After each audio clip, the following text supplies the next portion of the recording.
Hello everyone, welcome to my channel edu for all. तो आज से मैं स्टार्ट करने जा रही हूँ डूसेंट की बायोलॉजी सीरीज़।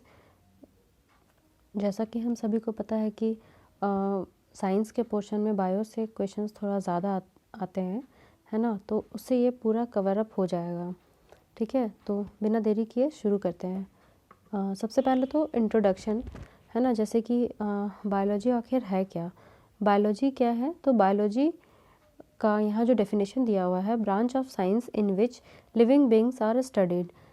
बायोलॉजी जो है वो विज्ञान की वह शाखा है जिसमें कि हम जो भी लिविंग बीइंग्स हैं, यानी कि जिसमें जीवन है, उनके बारे में हम लोग पढ़ते हैं, है ना। जैसे कि बायोस का मतलब क्या है, लाइफ, एंड लोगोस का मतलब क्या होता है, स्टडी, है ना। तो इसी को मिलाकर हो गया बायोलॉजी, यानी कि जो भी लिविंग बींग्स है उसके जो स्टडी करते हैं हम लोग, उसको बायोलॉजी कहा जाता है। Therefore study of life is called biology, है ना। The term biology was first coined by Lamarck and Treviranus in the year 1801, ठीक है। तो जो बायोलॉजी शब्द है ये पहली बार किसने गढ़ा था, लमार्क और ट्रेविनियस ने। वह साल कौन सा था, 1801।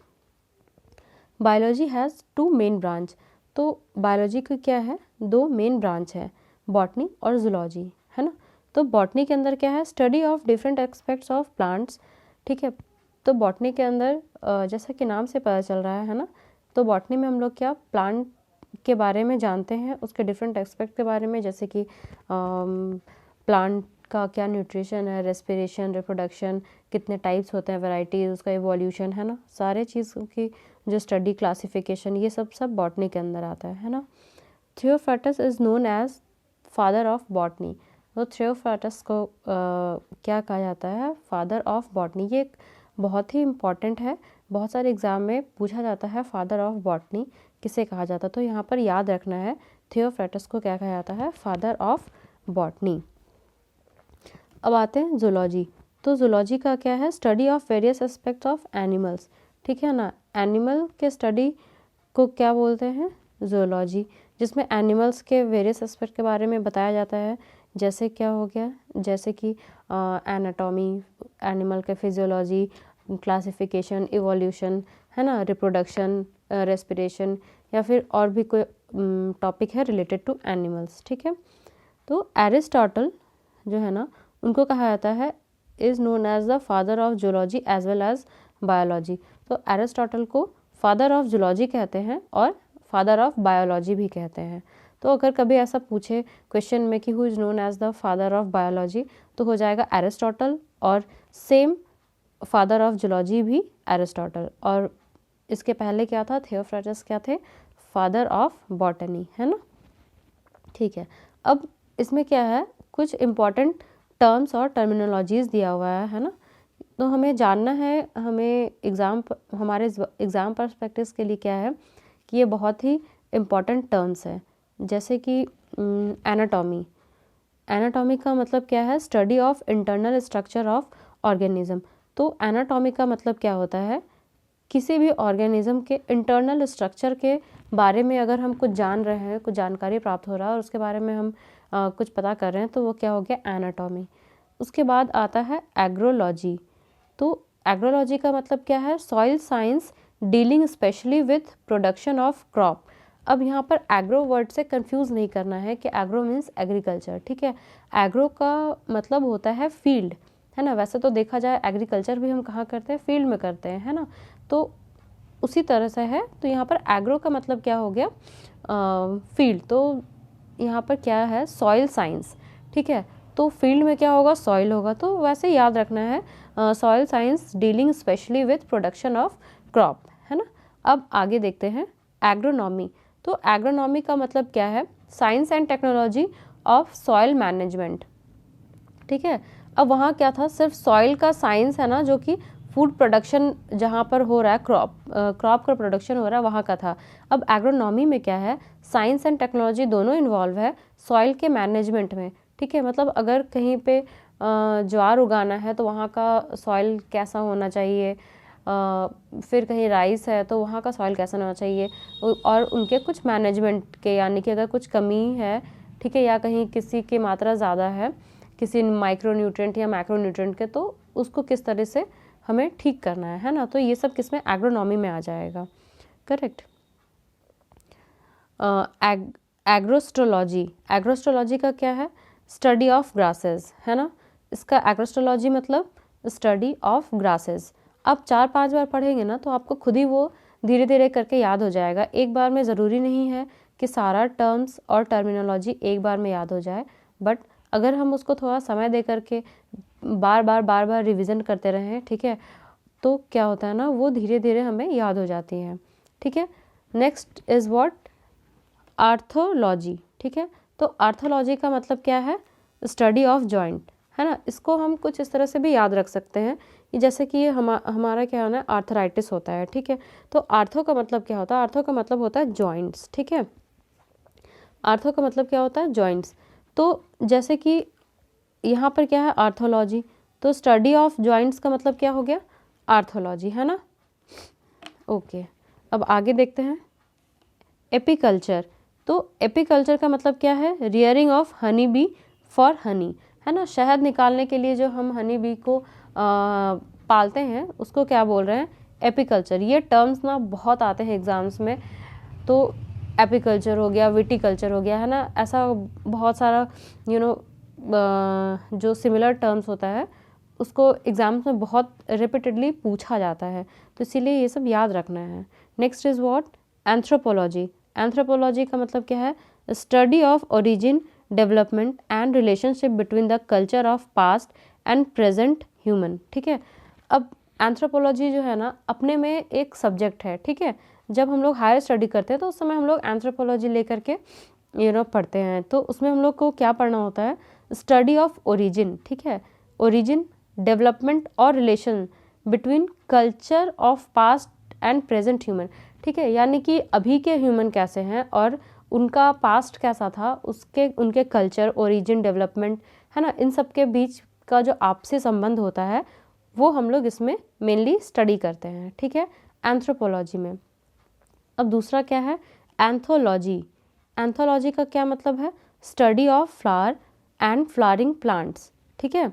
तो एंथोलॉजी का मतलब क्या है, फूलों का अध्ययन और जो फूल देने वाले प्लांट हैं उनका अध्ययन, उसको क्या बोल रहे हैं, एंथोलॉजी, ठीक है, याद रखना है।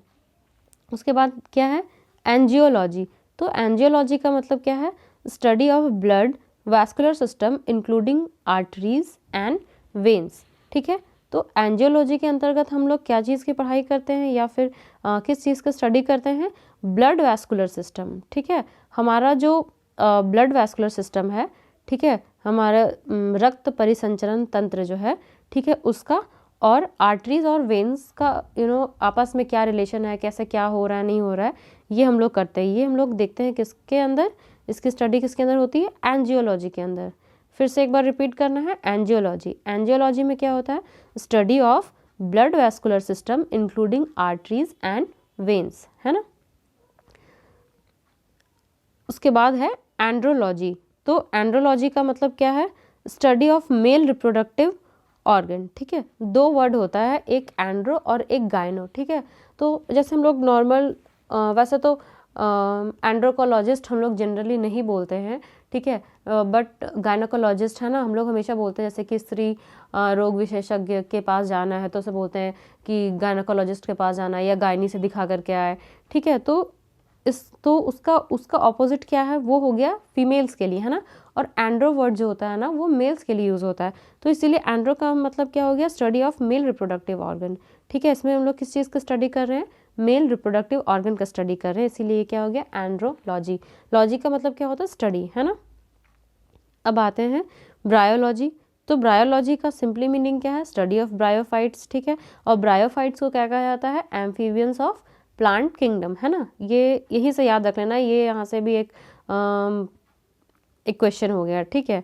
तो ब्रायोफाइट्स का स्टडी को क्या बोला जाएगा, ब्रायोलॉजी, ठीक है। अब नेक्स्ट इज व्हाट, बायोमेट्रिक्स, ठीक है। तो अब इसको पढ़ने से भी पहले हम लोग इस टर्म को रेगुलर बेसिस पे हम लोग परिचित हैं। जैसे कि हम लोग कभी एग्ज़ाम देने के लिए जाते हैं या पापा मम्मी किसी से भी सुनते हैं कि उन्होंने आज बायोमेट्रिक किया, बायोमेट्रिक ऐसे, है ना। तो उसमें क्या होता है, हमारे जैसे कि बॉडी के जो कुछ पार्ट्स हैं, आईज है ना, थंब, ये सब का इम्प्रेशन लिया जाता है। तो इसमें क्या है, statistical analysis of biological data, ठीक है। तो वो क्या करते हैं ना, मैच करके देखते हैं, ठीक है।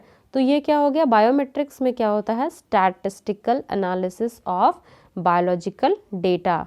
एक बार फिर से रिपीट करेंगे, बायोमेट्रिक्स का मतलब statistical analysis of biological data, ठीक है।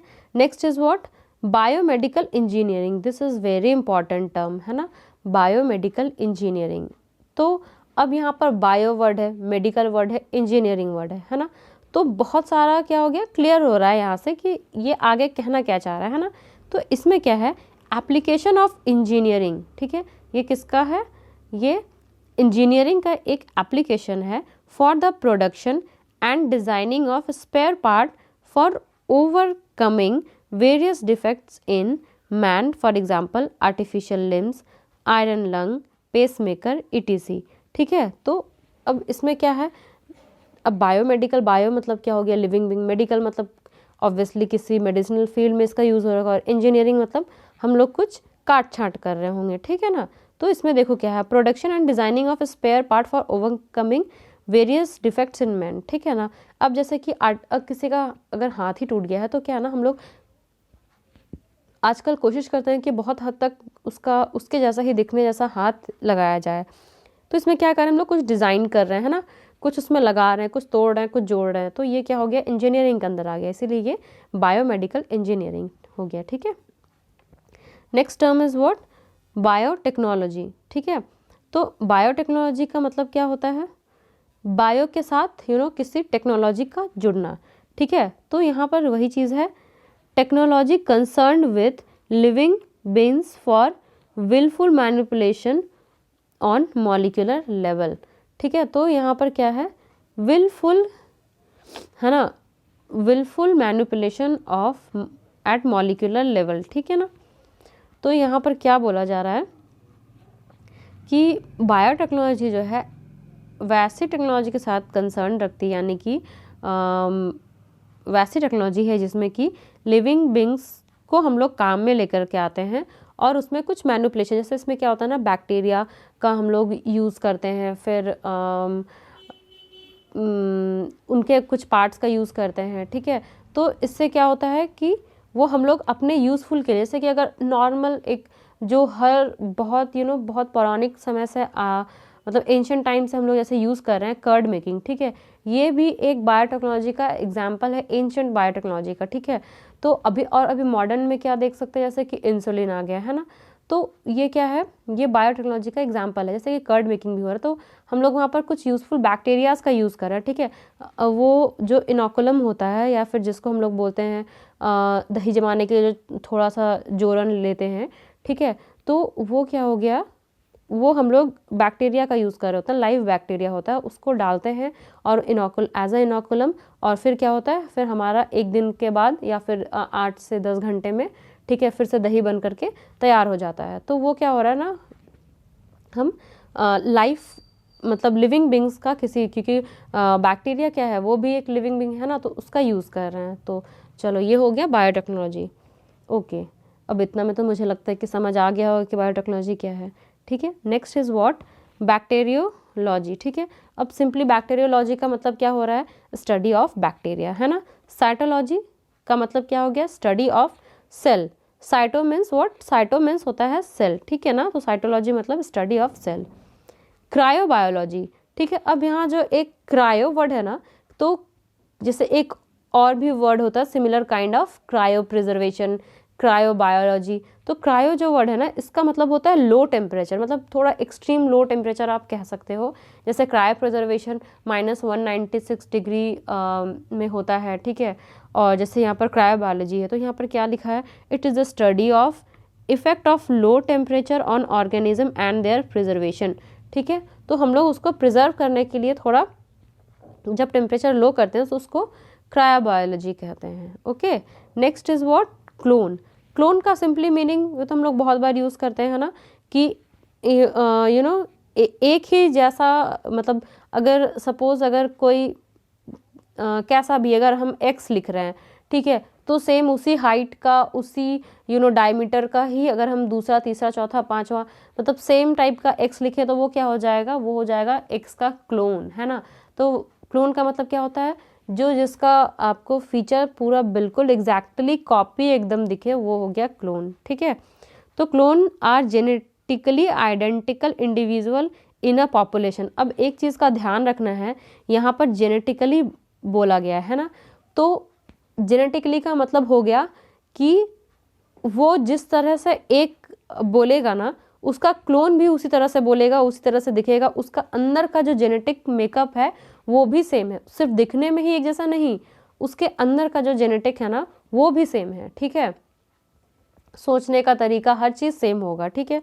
तो वो हो गया क्लोन्स, करेक्ट। अब ऐसा आप बोल सकते हो कि ट्विंस भी तो क्लोन हो गया, नहीं, ट्विंस क्लोन नहीं होता है, क्योंकि वो हो सकता है उनका सोचने का तरीका अलग होगा, फिर उठने बैठने खाने पीने, है ना, हर चीज़ का नज़रिया अलग हो सकता है, बट इसमें क्लोन में क्या होता है, वो जेनेटिक लेवल पे वो सेम रहेगा, ठीक है। तो ये हो गया क्लोन। कार्डियोलॉजी, कार्डियो वर्ड जो है ना वो हमेशा किससे रिलेटेड होता है, हार्ट से, है ना। जैसे कि अगर कार्डियोग्राफी हो जाएगा तो हार्ट, वो भी रिलेटेड टू हार्ट, ठीक है। कार्डियोग्राम रिलेटेड टू हार्ट, ठीक है। फिर कार्डियक सेल, ठीक है, तो जो सेल हार्ट में मिले उसको कार्डियक सेल बोलते हैं, ठीक है। तो cardio is what related to, sorry मैंने कुछ लगता है उल्टा बोल दिया ना, cardio is related to heart, है ना, सेल ऐसा कुछ कह दिया था मैंने, ओके चलो। तो क्या हो गया, cardiology is study of heart, cardio means heart, ठीक है, cardio related to heart, okay चलो। Demography, demography means study of population, ठीक है, डेमोग्राफी का मतलब स्टडी ऑफ पॉपुलेशन। डिफ्यूज़न, ठीक है।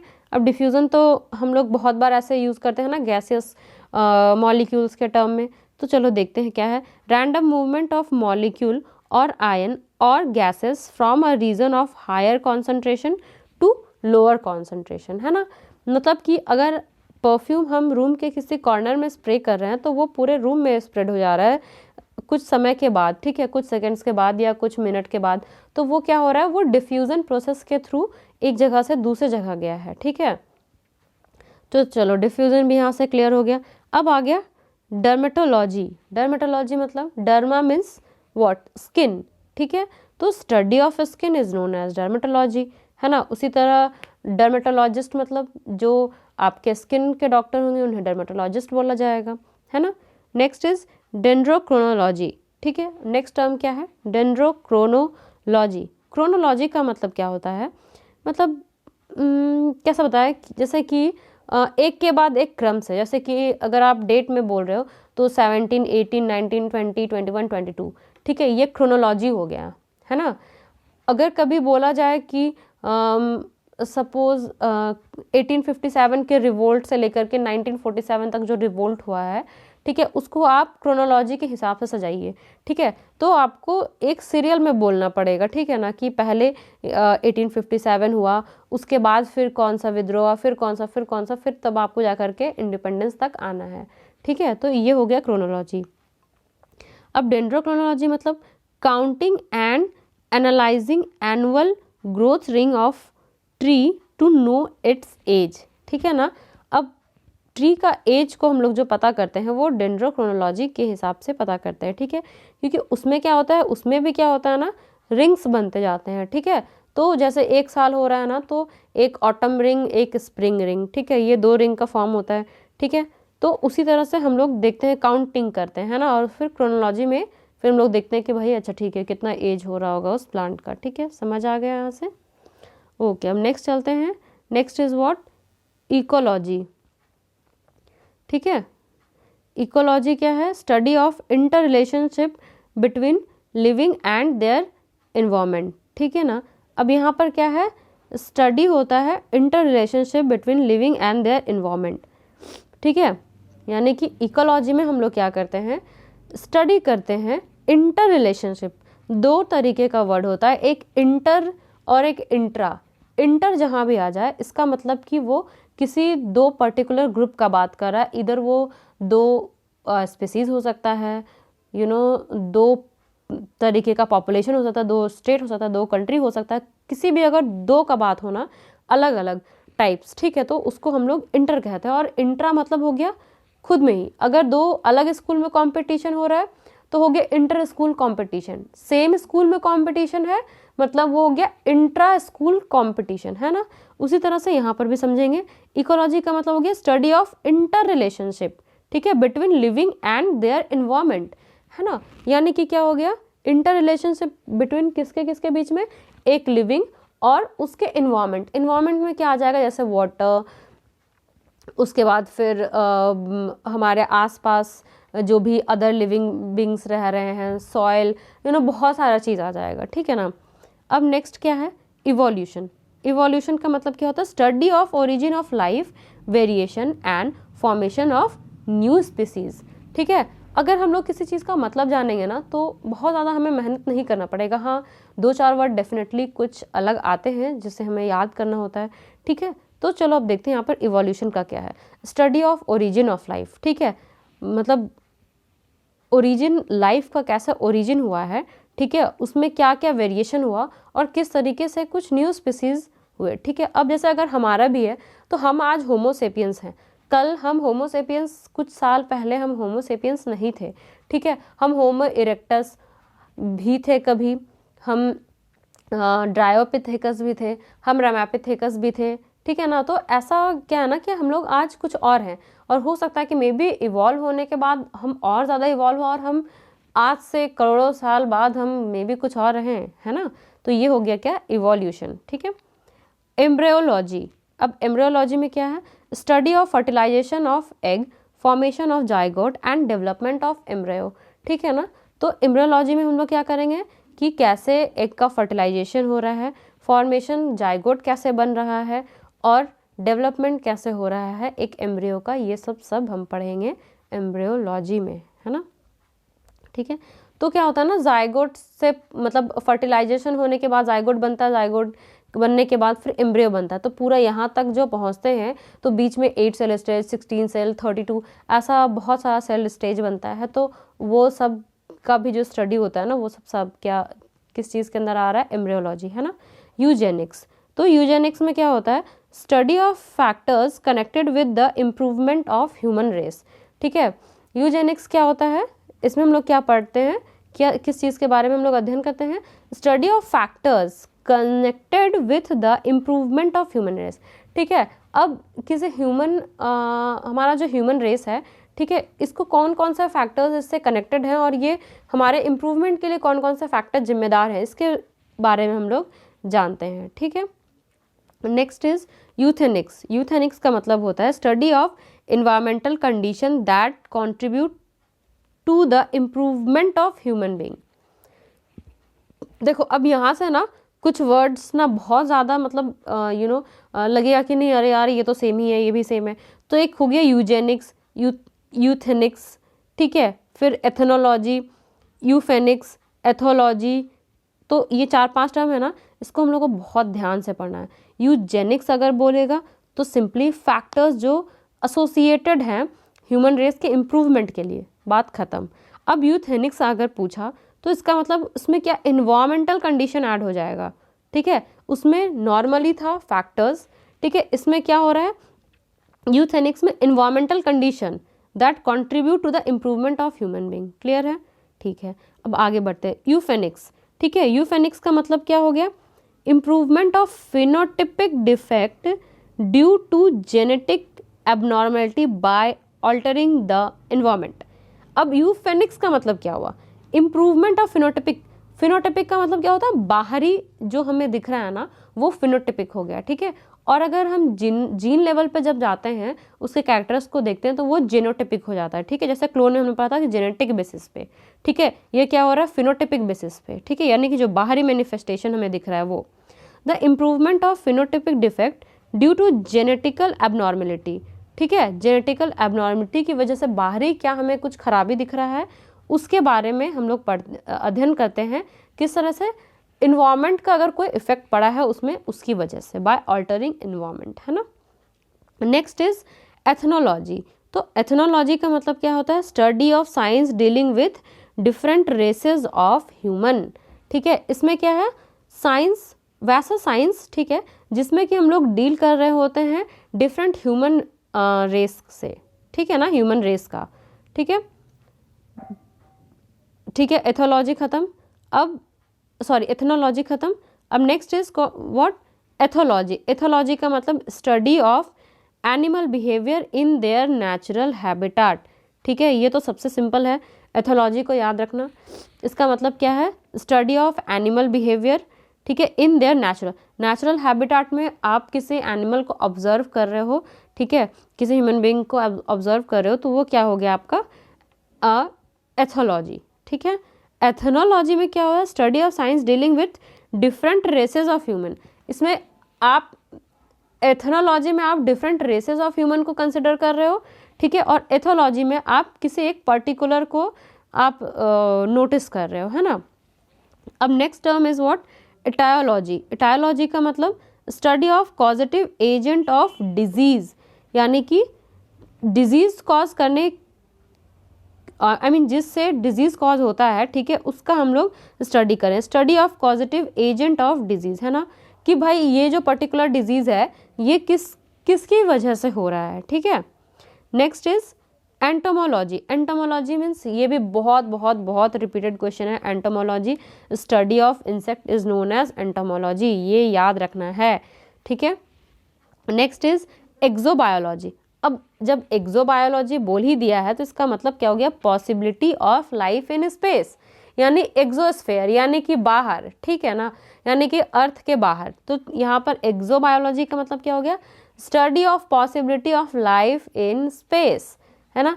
अब यहाँ तक ई तक जो है ना, आज यहीं तक रखते हैं। ठीक है, अब यहाँ पर इतना जो, और ये पार्ट है ना, यहाँ से लेकर के यूजेनिक्स से लेकर के ये एथोलॉजी तक, ठीक है, यहाँ तक ये 5 टर्म तो एकदम ही याद रहना चाहिए क्योंकि ये काफ़ी कंफ्यूजिंग टर्म है।